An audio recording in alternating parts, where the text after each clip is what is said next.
The air in the saloon was a thick, brown stew of sweat, cheap whiskey, and despair. It clung to the burlap curtains and settled in the grain of the rough-hewn tables. On one of these tables, a man named Jebediah stood, his face flushed with drink and a desperate, feverish greed. His boots scraped on the wood, unsteady.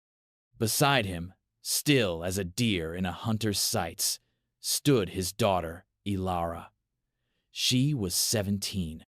The last vestiges of childhood clung to her like morning mist, but her eyes held the ancient stillness of a weathered stone. Her father's hand, a heavy, possessive weight, rested on her shoulder. He raised a half-empty bottle.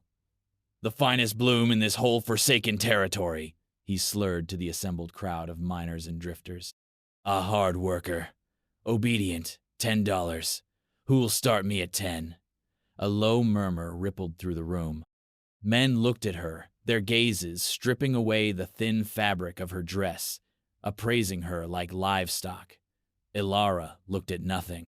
Her world had shrunk to the space between two heartbeats, a silent, screaming void. She had learned long ago that to show fear was to feed the wolves. So she showed them nothing. In the far corner, a man sat alone, his hat tipped low, casting his face in shadow. He had not moved for an hour, a single glass of amber liquid untouched before him. The dust of a long trail was settled into the creases of his leather vest and the lines around his eyes. He was a ghost at the feast, a silent observer. While the bidding crawled upwards, fueled by crude jokes and the clink of coins, his gaze remained fixed. He wasn't looking at the spectacle. He was looking at the tremor in the girl's hands, clasped so tightly her knuckles were bone white. He saw the single, defiant muscle twitching in her jaw. He saw not a bloom for sale, but a soul being quietly snuffed out. The price reached $30. A fortune in this dusty outpost. Jebediah's eyes were wide, manic. $30! Going once! He bellowed, his voice cracking. Ilara closed her eyes. Just for a second. In that darkness, she prayed not for rescue, but for an end. When she opened them again, the man from the corner was standing. He didn't shout. He didn't push. The crowd simply parted for him, a silent ripple of deference to something they didn't understand but instinctively respected. He stopped before the table, his shadow falling over Ilara and her father. He was tall, lean, built of whipcord and silence. He reached into his coat. The men tensed, expecting a pistol. Instead, his scarred, calloused fingers brought out a heavy leather pouch. He did not toss it. He placed it on the table with a quiet thud that silenced the room. Then, beside it, he laid a small, intricately carved wooden bird, its wings outstretched, as if in mid-flight. It was old, worn smooth by 1,000 touches. Jebediah stared at the pouch, then at the bird, his liquor-addled mind failing to comprehend. The cowboy finally spoke. His voice was low, rough, like stones grinding in a dry riverbed. "That's for the debt," he said, nodding at the pouch. "This," he touched the bird with a single finger, his gaze lifting to meet Ilara's for the first time, "is for her." He said nothing more. He offered his hand, palm up, not to her, but to the space between them. An invitation, a question, a path out of the fire. The choice was hers. The first miles away from that town were a shroud of silence. The only sounds were the plodding rhythm of the horse's hooves on the dry-packed earth and the creak of old leather. Ilara walked beside the horse, her eyes fixed on the dust, her own feet kicked up. The man, the cowboy, walked ahead, leading the animal, his back a rigid wall between her and the world she had just left. He had not forced her to ride. He had simply untied the horse, nodded at the space beside him, and started walking. She had followed, her legs moving on an instinct older than thought. The sun was a merciless hammer in the sky, beating down on the cracked plains. The town receded behind them, shrinking until it was just a smudge of sin and sorrow on the horizon. With every step, the air seemed to thin, to clean itself of the saloon's foul breath. But the silence was a thing of its own, heavy and suffocating. It was not the peaceful quiet of an empty meadow. It was the tense, waiting silence of a drawn trigger. Was he a savior or just a new kind of captor? The question pulsed in her mind, a dull, aching rhythm. He had paid for her. The word echoed. Paid, like a sack of flour, like a new saddle. The carved bird sat in the pocket of her dress, its smooth, cool wood, a strange comfort against her skin. It felt different from the coins. It felt like a secret, a promise she didn't yet understand. As dusk began to bleed purple and orange across the sky, he stopped. He chose a spot near a cluster of sparse, hardy mesquite trees. Without a word, he began the evening ritual. He unsaddled the horse, rubbing it down with a practiced, gentle efficiency. He gathered dry brush for a fire. Every movement was deliberate, economical, stripped of any wasted motion. He was a man who had done this 1,000 times alone. Ilara stood apart, a statue of uncertainty. She wrapped her arms around herself, a futile gesture against a chill that came from within. The world she knew, however terrible, was gone. This new world was a blank page, and the man building the fire was its sole author. She didn't know the language. He got the fire going, a small, controlled bloom of orange that pushed back the encroaching darkness. The flames cast dancing shadows, making his angular face a mask of shifting light and dark. He took out a small pot, a pouch of beans, and a strip of dried meat. He set the pot to cook over the flames, the smell of food a sudden, sharp reality in the vast emptiness. He looked over at her then. He didn't speak. He simply took one of the 2 tin plates he carried and set it on a flat rock near her. He filled his own plate, then gestured with his chin toward the pot. The invitation was clear. Her stomach twisted, a knot of hunger and fear. For hours, she had been running on nothing, but to accept food from him felt like an admission, a surrender. It felt like accepting the transaction from the saloon. She remained frozen. He ate slowly, his gaze on the fire. He did not watch her. He did not pressure her. He simply ate his meal, affording her the dignity of her own choice. The minutes stretched on. The aroma of the food was a torment. Finally, a tremor went through her, a shudder of pure animal need. Her body betrayed her pride. Slowly, hesitantly, she moved toward the fire. Her hands shook as she scooped a small portion of the beans onto the tin plate. She retreated to her rock and ate, her eyes downcast. Each bite was a concession, but also a small victory over the part of her that wanted to simply fade away. When she was finished, he was still looking at the fire. The silence returned, but something in it had changed. It was still heavy, but now it held the shared, unspoken acknowledgement of her first, tentative step back into the world of the living.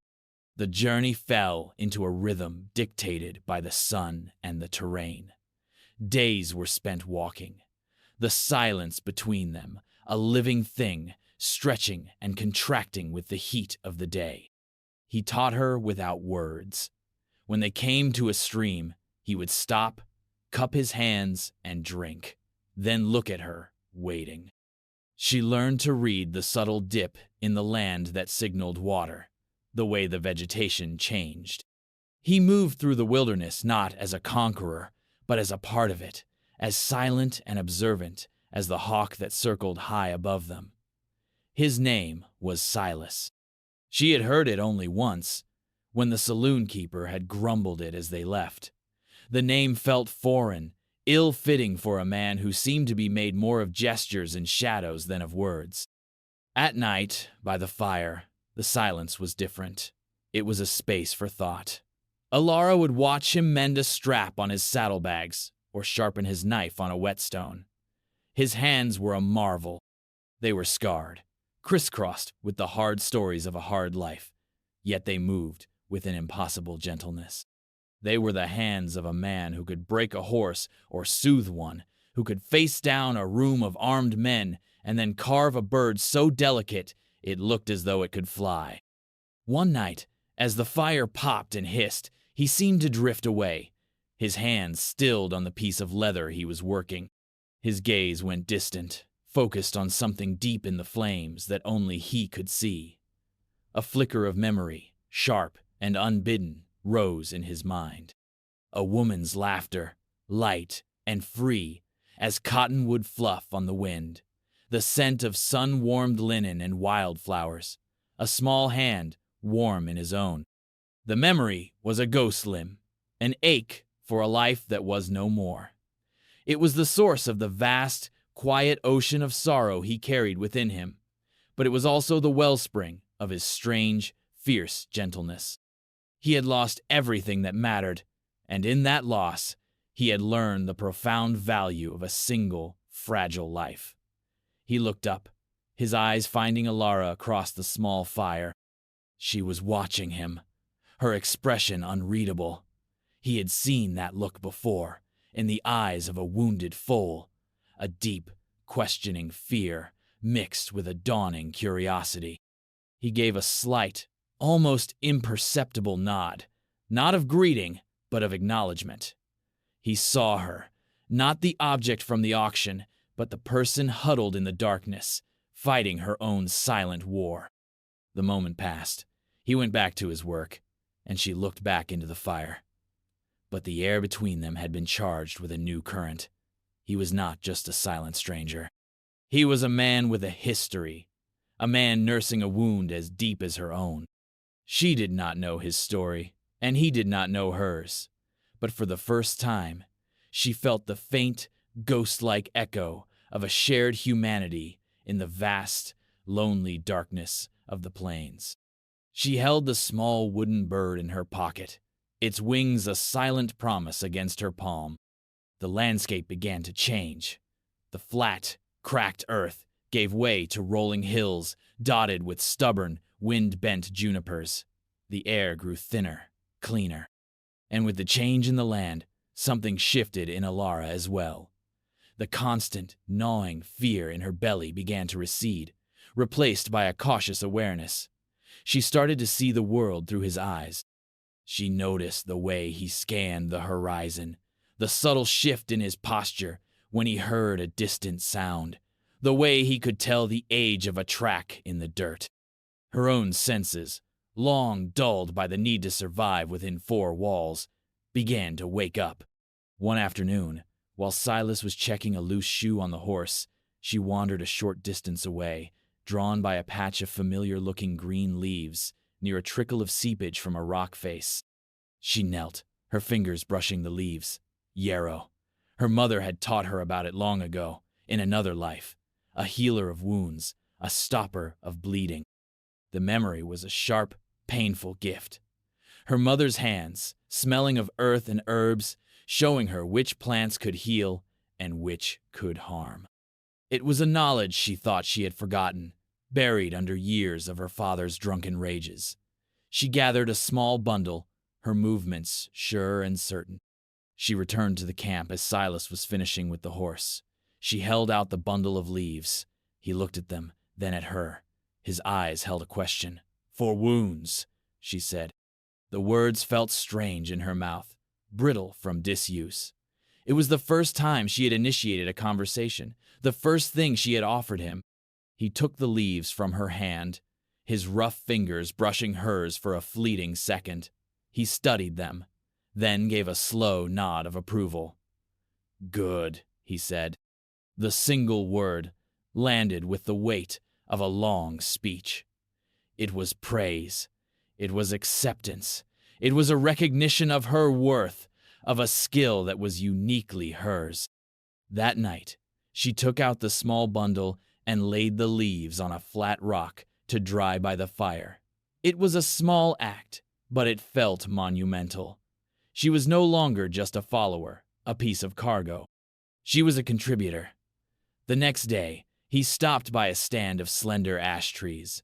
He took his knife, selected a straight, strong branch, and cut it. He spent the next hour meticulously stripping the bark, smoothing the wood, carving a notch in one end. He wasn't making a weapon, he was making a walking stick. When it was finished, sanded smooth by his patient hands, he offered it to her. It was perfectly weighted, balanced, and sized for her height. It was a tool, not a gift. It was practical. It was an acknowledgement of the long road they had traveled, and the road still to come. She took it. As her hand closed around the warm, smooth wood, she felt a new kind of strength flow into her. It was the strength of the ash tree, flexible and resilient. The stick was a silent testament. He saw her not as something fragile to be carried, but as a fellow traveler, capable of walking her own path. They continued on, the sound of her new staff tapping against the earth, joining the rhythm of their journey. The air grew thick and heavy, the sky taking on a bruised, yellowish hue. The birds fell silent. Silas stopped, his head tilted, tasting the wind. He looked at the horizon, then at the nervous flick of the horse's ears. A storm was coming, not a gentle rain, but a brutal plains thunderstorm, the kind that could tear the sky apart. There was no time to outrun it. "We need cover," he said, his voice urgent, cutting through the stillness. He scanned the landscape, his eyes sharp and focused. He pointed towards a jagged outcropping of rock, a half-mile distant. "There, quickly." They moved fast, the wind beginning to whip Alara's hair across her face and sting her eyes with dust. The first drops of rain fell, fat and cold, hitting the dry ground with audible splats. The sky darkened ominously. The horse whinnied, its eyes wide. They reached the rock formation just as the heavens opened. It was a shallow overhang, not a cave, but it offered some protection from the vertical assault of the rain. Silas quickly tied the horse to a hardy, deep-rooted bush in the most sheltered part of the recess. Ilara pressed herself back against the cold stone, watching the world dissolve into a gray, roaring torrent. Lightning spiderwebbed across the sky, followed moments later by a crack of thunder so violent it seemed to shake the very foundations of the rock. The storm was a wild, untamed thing, a force of pure, elemental fury. It was terrifying, but for Ilara, it was also strangely cleansing. It was a rage that matched the one she had carried silently inside her for years. It was a violence that was honest, without malice, unlike the human violence she had known. They were huddled close in the small space, their shoulders nearly touching. The proximity was a necessity, not a choice, and that made it bearable. She could smell the rain on his leather vest, the scent of wet earth and ozone. He was a solid, unmoving presence beside her, a bulwark against the storm's chaos. He wasn't afraid. He watched the storm with a kind of detached respect, the way a man might watch a forest fire or a flooding river, with an understanding of its power and his own small place in the face of it. In the heart of the tempest, surrounded by the roar of wind and the crash of thunder, the silence between them was finally broken. There was no need for words. Their shared vulnerability was a language all its own. She was not his ward, and he was not her savior. They were two people, sheltering together, waiting for the fury of the world to pass.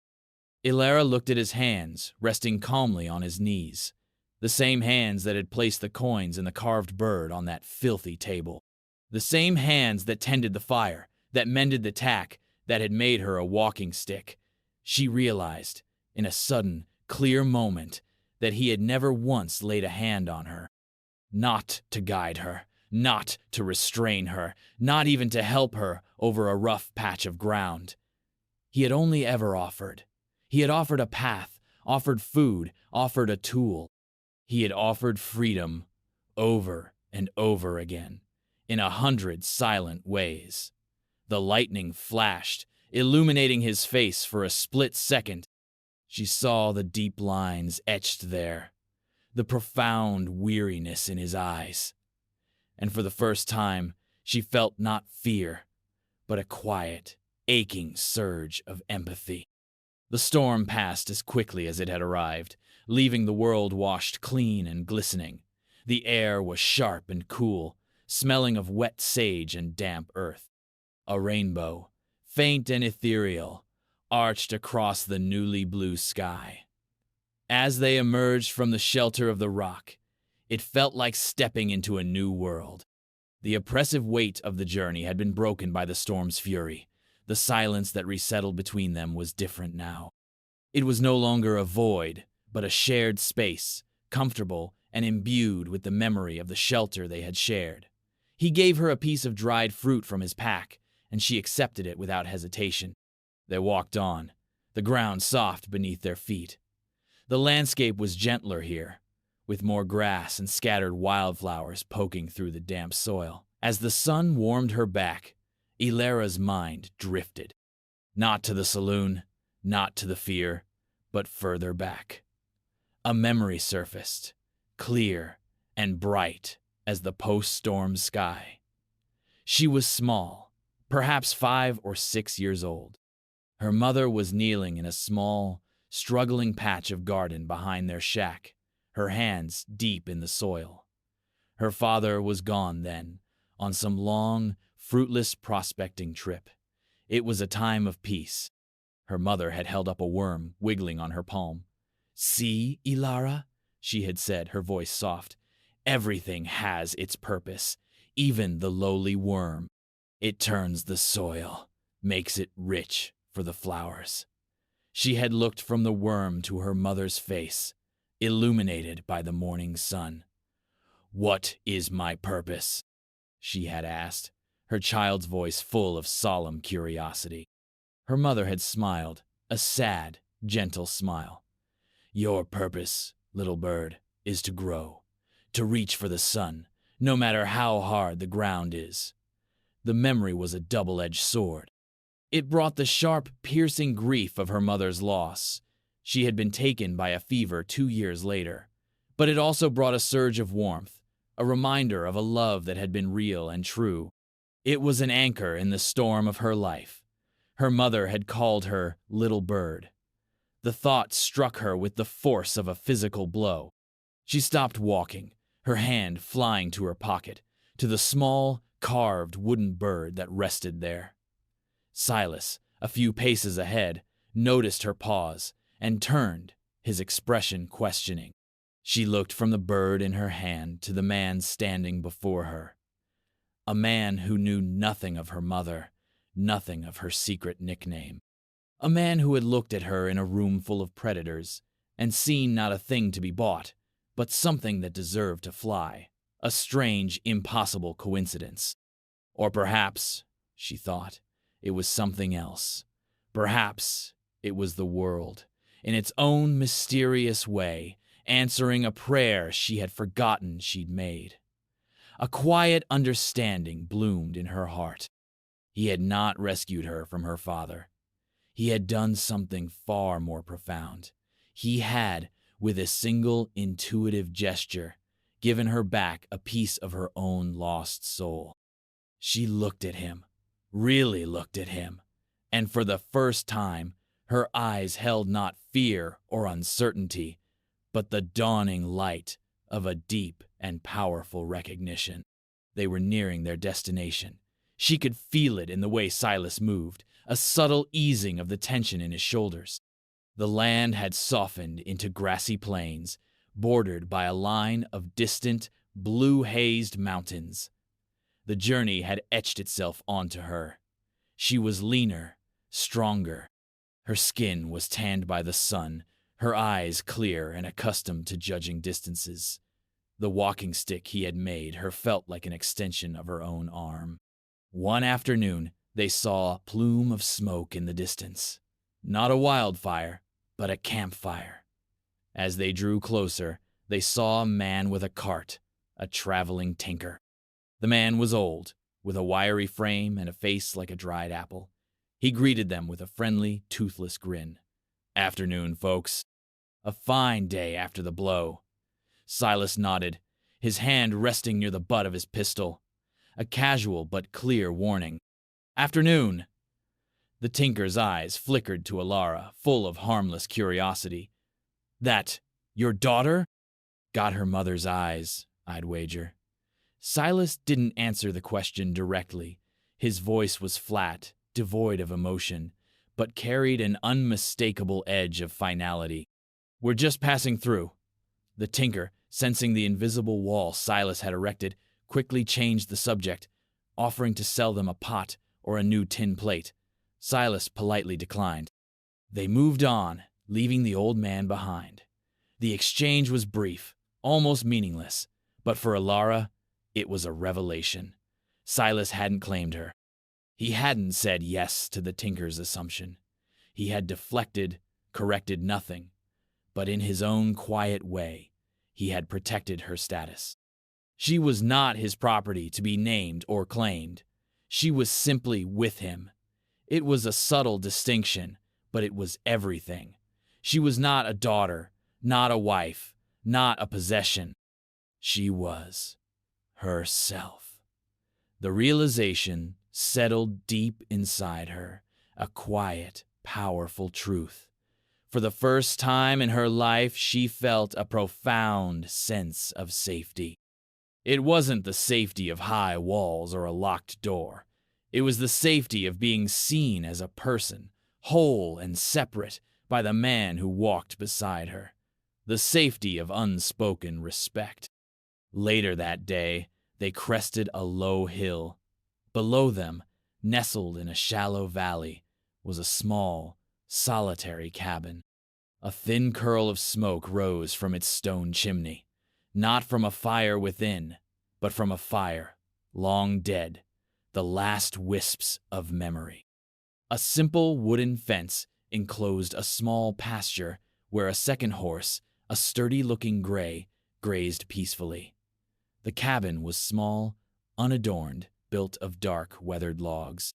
It looked as if it had grown out of the land itself. It was quiet, solid, and utterly alone. It was the mirror image of the man who had led her here. Silas stopped, his gaze fixed on the cabin.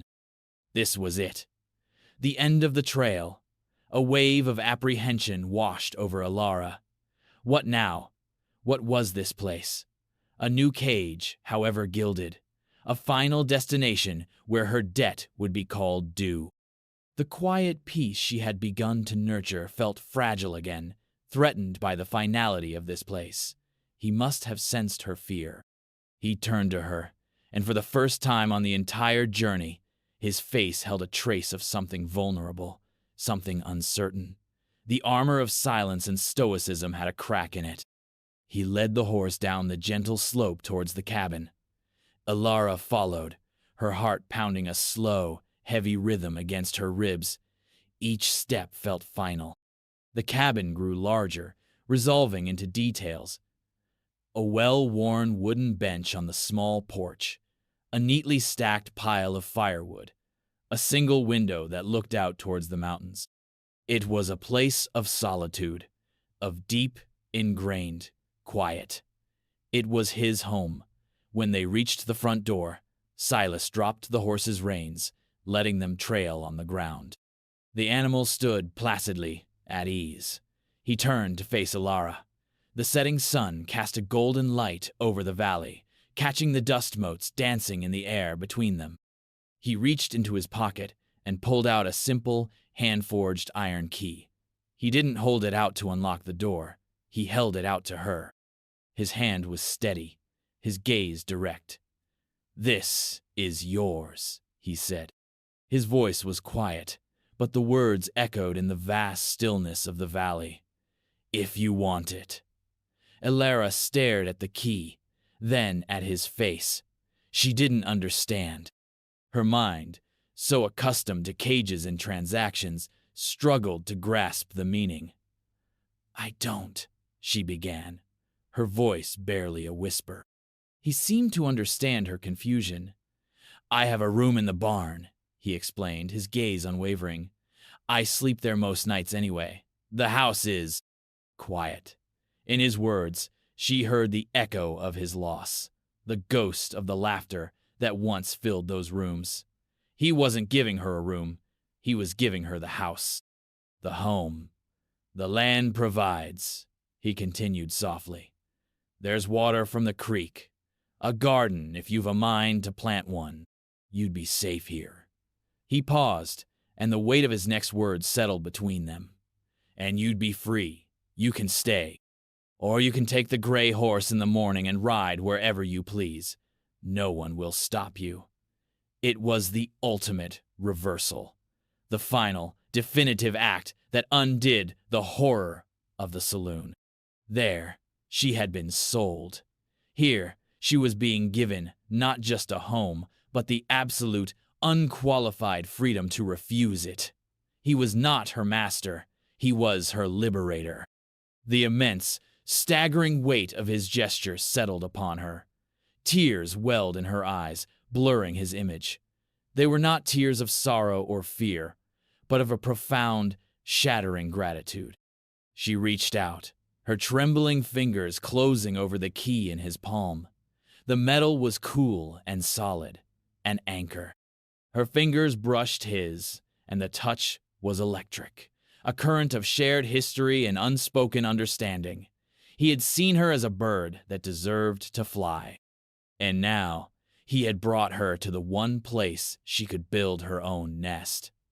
She looked up at him, into the depths of his sad, kind eyes. The name she had held silently in her thoughts for weeks finally found its voice. Silas, she said. It was not a question, it was not a statement, it was an arrival. A season turned. The harsh gold of late summer mellowed into the soft, burnished bronze of autumn. The air grew crisp, carrying the scent of pine and drying leaves. Life in the valley settled into a quiet, gentle rhythm. Ilara did not take the gray horse. She stayed. The cabin, at first a strange and silent space, slowly became her own. She scrubbed the floors, washed the single window until it sparkled, and aired out the scent of old sorrow that clung to the rooms. She found her mother's knowledge returning to her, planting a small garden of late-season roots and hardy greens near the creek. The work grounded her, connecting her to the earth, to the cycle of life and renewal. She was no longer a little bird, but the yarrow, the stubborn plant that finds a way to grow in the hardest soil. Silas kept his word. He moved his few belongings into the small, clean room in the barn. He worked the land, mended his fences, and tended to the horses. He was a constant, steady presence at the edge of her vision, a quiet guardian. They did not speak much, but their silence was now a form of deep and comfortable communion. Their conversations happened in deeds, not words. He would leave a brace of rabbits on her porch in the morning. She would leave a bowl of hot stew for him in the evening. She mended the tear in his leather vest with neat, careful stitches. He repaired the handle of her garden hoe, sanding it smooth so it wouldn't give her splinters. One evening, as the first real chill of the coming winter settled over the valley, they sat on the porch together, watching the sun set behind the mountains, painting the sky in fiery strokes of orange and purple. She had a shawl wrapped around her shoulders, one she had found in a chest, smelling faintly of lavender and thyme.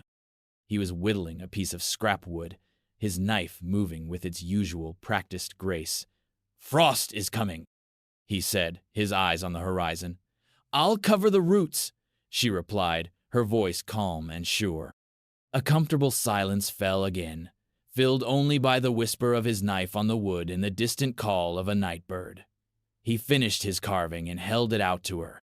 It was another bird, smaller than the first, its head cocked as if listening. A fledgling, a new beginning. She took it, her fingers tracing the delicate lines. It was not a payment, not a transaction. It was a gift, a recognition of the new life she was building from the ashes of the old. She had been bought, and she had been freed. She had been lost, and she had been found. Here, in this quiet valley, with this silent, solitary man, she had finally found not just a home, but herself. The last light of the day faded, and the first stars began to prick the deep velvet of the sky. They sat together in the gathering dark, two solitary souls who had found in each other a quiet, unexpected harbor. Sometimes, the deepest wounds are not inflicted by violence, but by the quiet theft of a person's worth.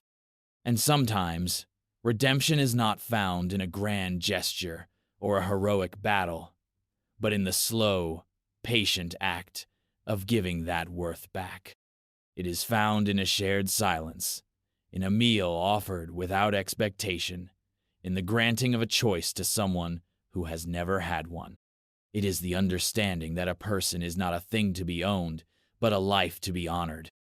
The world will always have its auctions and its auctioneers, but it also has its silent watchers in the corners, those who carry their own deep sorrows and who, because of them, recognize the profound value of a single, unbroken spirit.